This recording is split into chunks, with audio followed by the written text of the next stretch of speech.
Welcome to the Unitarian Universalist Church in Eugene. Hello, Zoom friends. We're glad you're with us today. Rev Jen is going to be serving as our Zoom chaplain today. Feel free to utilize the chat feature in Zoom and to add your joys and sorrows when we get to that part of the service. My name is David Bakovin. I'm your worship associate this morning. I use he, him pronouns, or they, them is fine too. And if you need a visual description of me, I'm a middle-aged white guy. I am completely bald. I have a sort of light blue plaid shirt on and my worship associate stole. And yeah, so for all of our first-time visitors, thank you for joining us today. So, you know, we say this thing every time, like every service is a little bit different. And that is true, partially true, because we have some sameness and some difference, right? Like every service, there's a little bit of difference and a little bit of sameness. So anyway, what's a little bit unique and different today is that we are honoring Transgender Day of Visibility today. And later in our service, we'll be honoring our transgender and gender diverse members who wish to participate in our naming ceremony. And then, you know, what's kind of the same is that we will be doing our usual ritual of joys and sorrows. So feel free to come up and write in the book, which is located on the table over there. And anytime between now and when we get to that part of the service, which is going to be at the conclusion of the joys and sorrows ritual, and we'll be doing a centering hymn at that point. So then we'll start reading from the book. So now let us enter into a time of worship by lighting the flaming chalice, symbol of our Unitarian Universalist faith. I invited Linda Schultz to come on up to light the chalice as I share these words from the Velveteen Rabbit by Marjorie Williams. You become real. It takes a long time. That's why it doesn't happen often to people who break easily or who have sharp edges or who have to be carefully kept.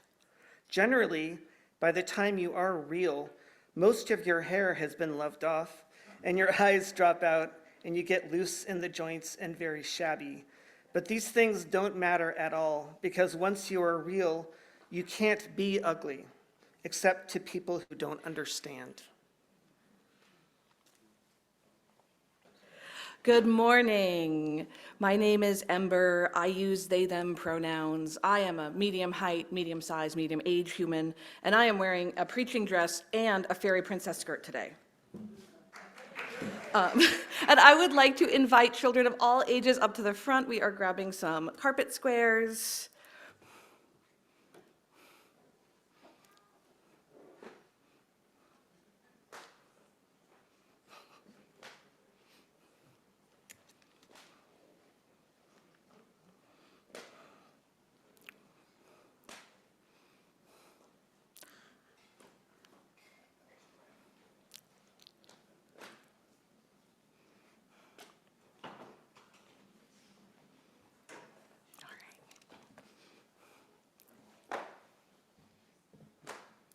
And now I would like to introduce us to our very special guest. Do we know this dragon?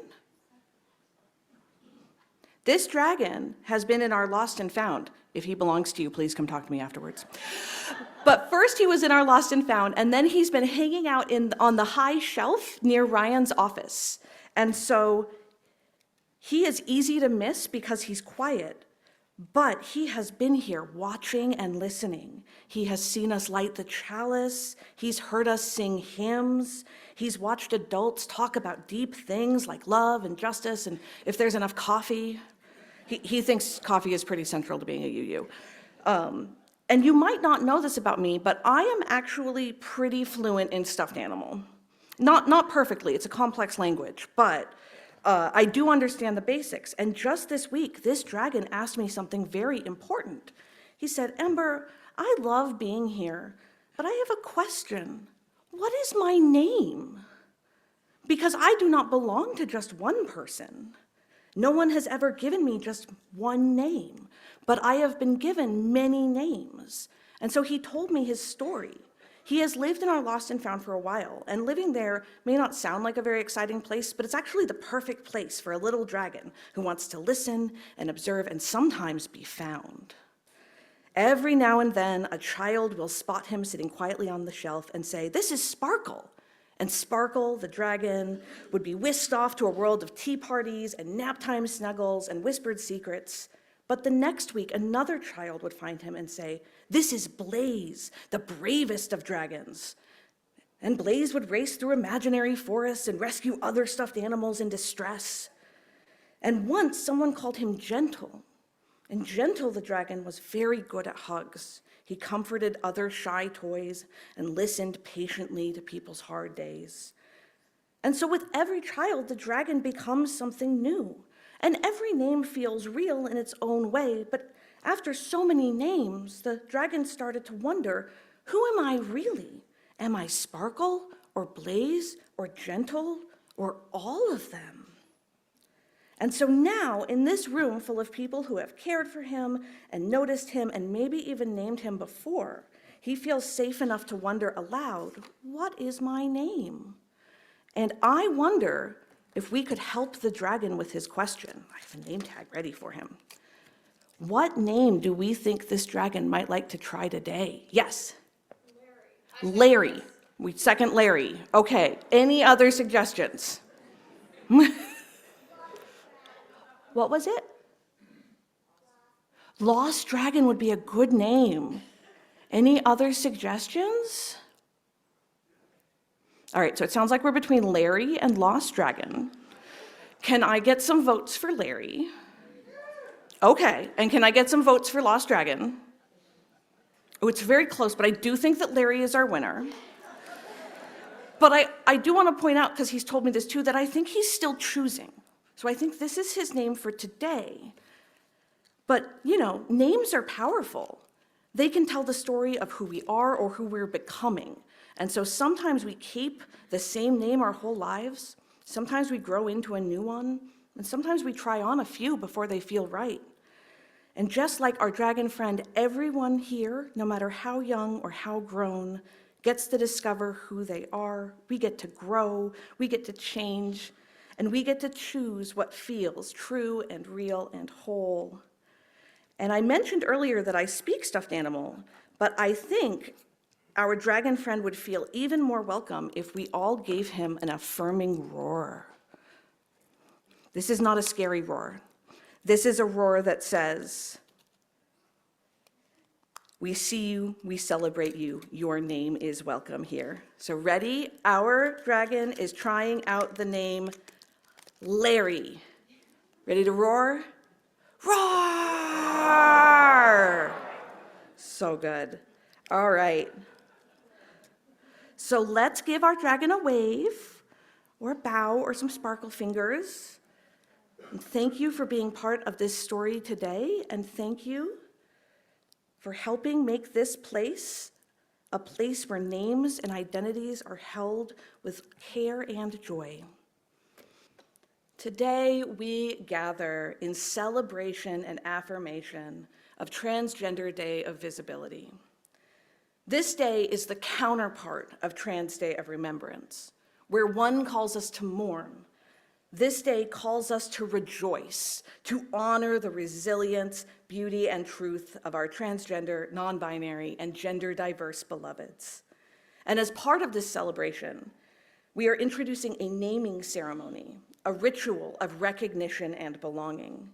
It is my hope that this ritual becomes a tradition for Transgender Day of Visibility after I leave as our intern, not only for those actively transitioning, but as an ongoing practice of honoring those who have long been part of our beloved community. Our identities are sacred, and honoring them is an act of love, a recognition that each person is the expert of their own existence. This sacred act is something I hold very dear, and it brings to mind the Velveteen rabbit, a holy text for me in times like these. In this story, a stuffed rabbit becomes real, not by conforming, but through the love and acceptance it receives, which allows it to shed its artificial exterior and become who it was always meant to be. For our transgender beloveds, stepping into this authenticity means honoring the wisdom of their own hearts, accepting the love that affirms their truth, and claiming the fullness of who we have always been. Let us hold this space as one of love, trust, and recognition. Let us celebrate the names, the lives, and the truths revealed here today. Come, let us worship together. And now I would like to invite Emmett Bond to the front to share a reflection about pronouns.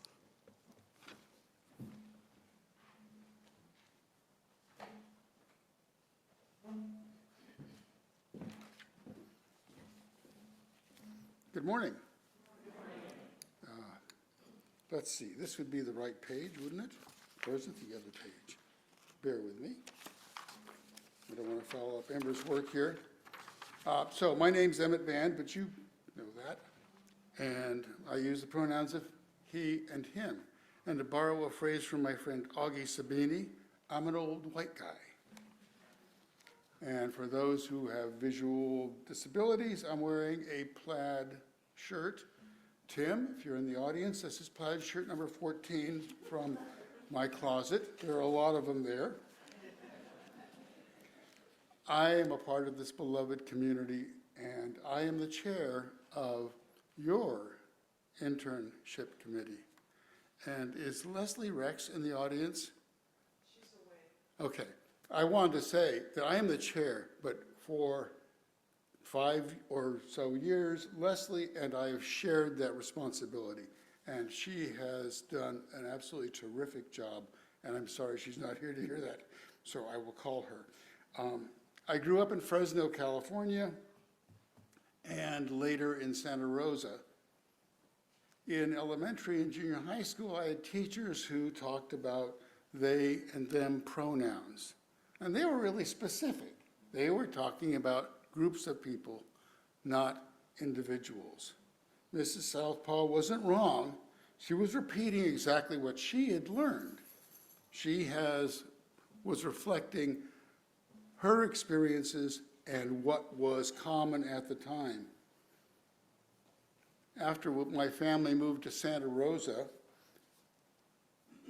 I went to college, got very sick, was hospitalized, lost a 2S deferment, and was shipped off to Vietnam. Now, the Marine Corps is not exactly a woke environment, certainly not in the 60s, and they reinforced this binary world that I lived in. I saw things very much as black and white. There wasn't a lot of room for anything else. I was living in this binary world, and just after Christmas of 1967, when I was discharged from the Marine Corps, I went back to school and I became involved in peace work, draft counseling, and I met this wonderful feminist woman, Mary McGovern, and we became very radicalized. We participated in all sorts of events. We were in a class at Sonoma State University where we were investigating human sexuality. So I invited a gentleman from SIR, the Society for Individual Rights, to come up and address the class. What I knew about lesbians or gays at that time was pretty minimal, but he was quite instructive. At the same time, Mary and I started going to San Francisco, and we discovered some place called Finocchio's. Does anybody know about Finocchio's? Yeah, it was a pretty fun place to go. And my friend Tony Fiore, who I've known for 75 years, lived just above the Castro. So from his apartment, we could look down on the Castro Theater. So my world was getting a little broader and maybe more accepting. A couple of years ago, 6 or 8 years ago, my granddaughter came over and said, I don't want to be called her any longer. I want to be called they and them. And they changed their name, and ever since we've been working really hard trying to get this right. And maybe my 80-year-old brain isn't very elastic any longer, but it's something I'm still working around. When I met Ember, I reached out my hand, just as I always have, to anybody that I meet. I hadn't been thinking about pronouns. I hadn't been thinking about they and them. And I guess in the end, it's really all about respect, isn't it? We all want to be respected and treated for our authentic selves. And I bugger this up all the time. Ember can confirm that. I slip back to my old ways, but I'm trying to make progress with this and finding new, I don't know what the word is, trying to be a better person in our community. Thank you. Cheers.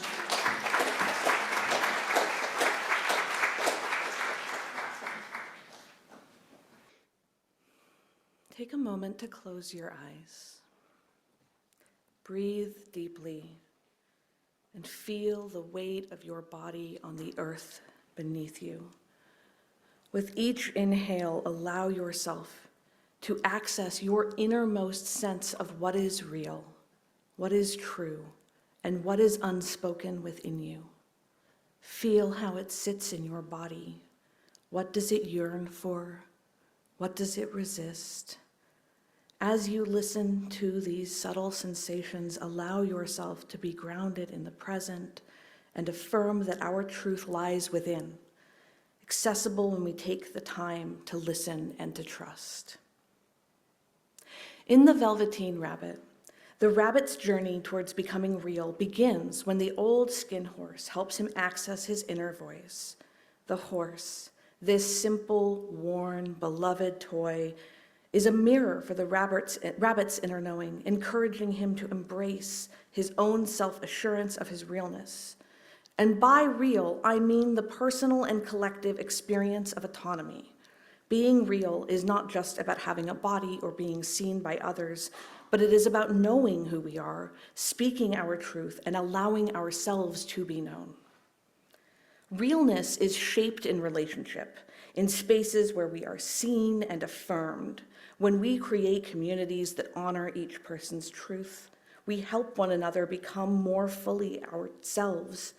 In the same way, we are called to listen to that quiet, persistent voice within ourselves, one that may be muted by the expectations of others, but is always there, waiting to be heard. In embracing this voice, we begin to affirm our uniqueness and our right to be seen for who we are. And as we embark on our own journeys towards authenticity, it is important to remember that we are not alone. Take a moment now and a breath to connect with the community that surrounds you. Whether physical or virtual, this community holds space for you to be seen. Close your eyes for a moment and feel the support of those around you. Let the love and recognition of the people who care about you settle into your body. In these spaces and in these trying times, we are held in ways that make it easier to trust ourselves. The rabbit longs to be real, but is met with rejection from the other toys, who mock it for being soft and simple. And it is only through the wisdom of the skin horse that the rabbit begins to understand that being real is not about appearance, but about being loved. And even then, the rabbit doubts its worth, unsure if it will ever be anything more than just a toy. In the same way, our journey towards becoming our authentic selves requires the recognition of others to see us for who we are. Because becoming real is not easy. The rabbit does not wake up one day and find itself transformed. It gets there by being held, dragged through the dirt, loved so hard that its fur wears thin and its seams loosen. And the world does that to us too. We get worn down, carrying both beautiful and terrible scars, proof that we have lived, that we have seen, that we have been loved. And that kind of transformation, of becoming real, of transitioning, is terrifying. It asks us to trust ourselves to be known, even when the world tells us to stay hidden. But just like the rabbit, we find that on the other side of that fear is something deeper than we ever imagined. We become real, not because the world is kind, but because we choose to live openly, to love fiercely, and to trust that we are worthy of being seen. I think this shared experience is particularly sharp for those from marginalized communities, including transgender people. We have long had to make our own realness in order to thrive and transform. The rabbit's journey highlights that essential role of community in our personal transformations. It is through the embrace of others that we are able to find our true selves. The rabbit's transformation does not happen all at once. At first, it only understands love as something external, something that must be bestowed upon it. But through time, he comes to know that love is not about becoming something new. It's about revealing what has always been true beneath the surface.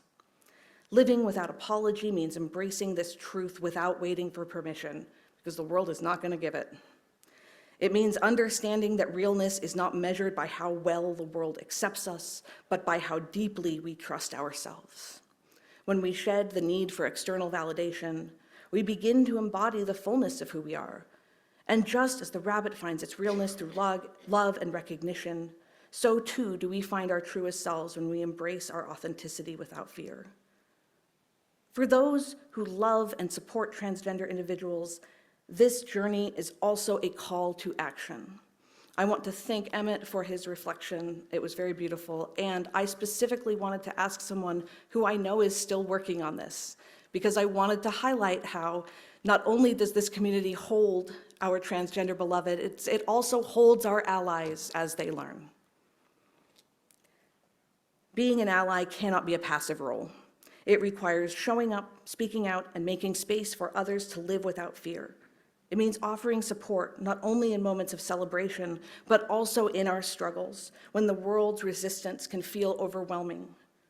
Allies can be the ones who remind transgender loved ones that they are already whole, already real, even when the world tries to deny it. This work is not always easy, but it is necessary. And in standing beside our transgender siblings, we build a world where no one has to fight for the right to be seen.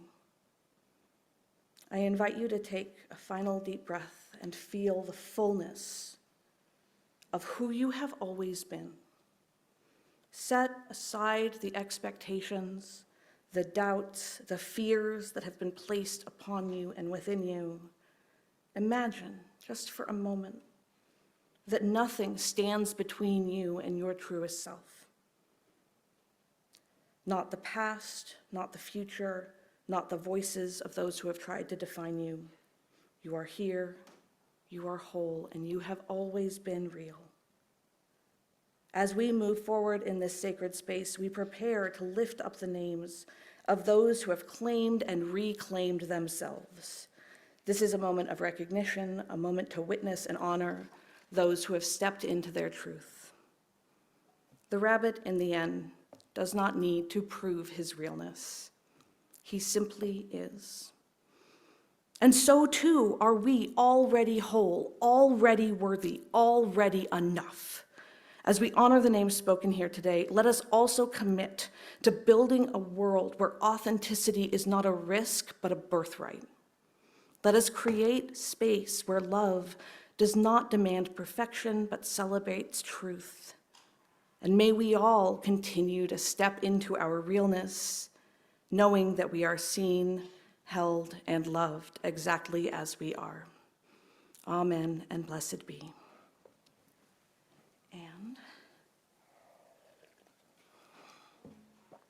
And now I'm going to switch mics. Oh,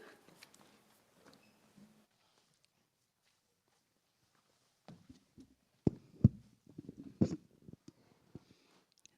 Okay. I would like to invite any of our transgender, gender diverse, or non-binary members who would like a name uplifted by this beloved community to come to the front.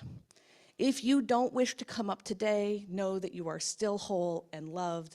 And I wanted to add that if you are a gender diverse person who didn't change your name, we would still love to uplift your name.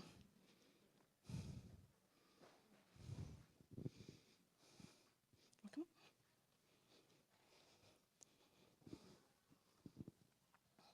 I'll be back. Yeah, let's go this way.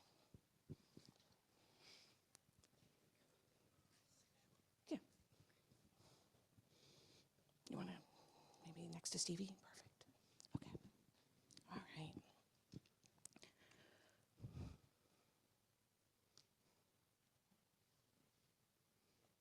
I think I see a couple more people coming up, so we'll give it a few more seconds.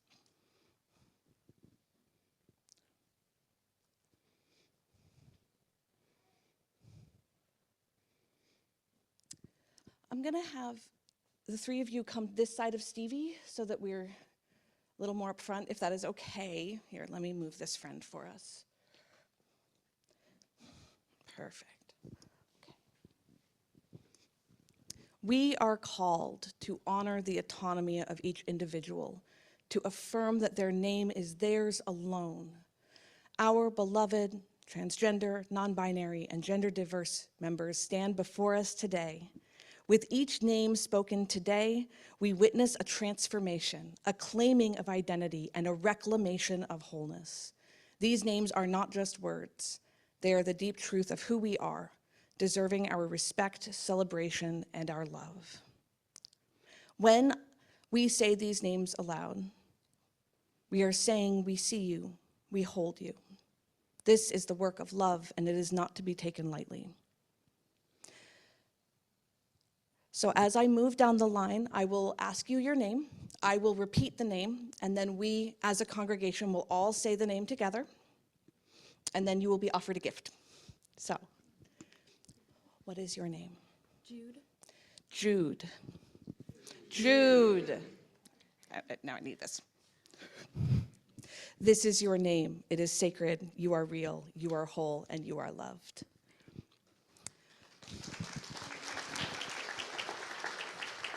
What is your name? River. River. River.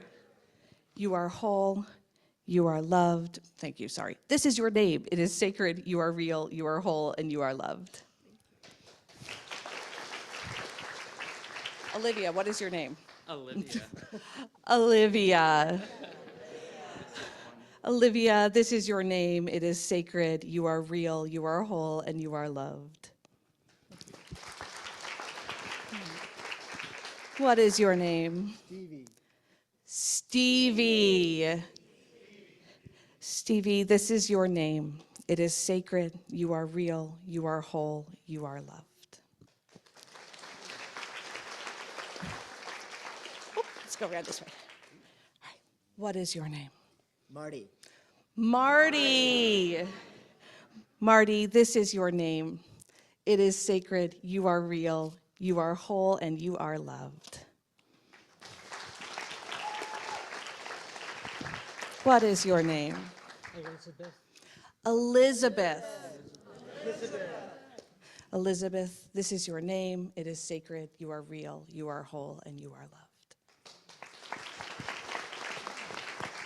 What is your name? Ren. Ren. Ren. Ren, this is your name. It is sacred. You are real, you are whole, and you are loved. What is your name? Seereth. I'm a Seereth? transdimensional barbarian. Siren? Seereth. Sirith. Sirith. Sirith, this is your name. It is sacred. You are real, you are whole, and you are loved.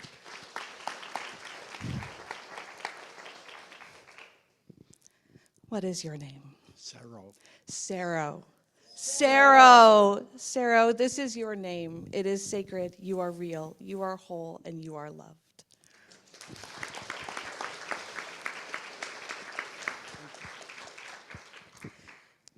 For those who didn't come up, or who remain seated, or who maybe are not quite ready to take this step, know that you are also held. You are whole, you are valued, and you are loved. Amen.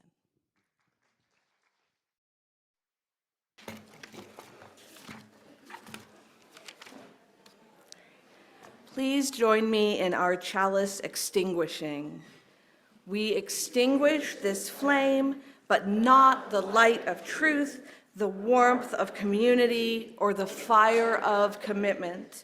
These we carry in our hearts until we are together again. And now in our going, hold yourself, hold your name. Know it is sacred, and you are real, both mind and soul. Go in peace. Amen, and blessed be.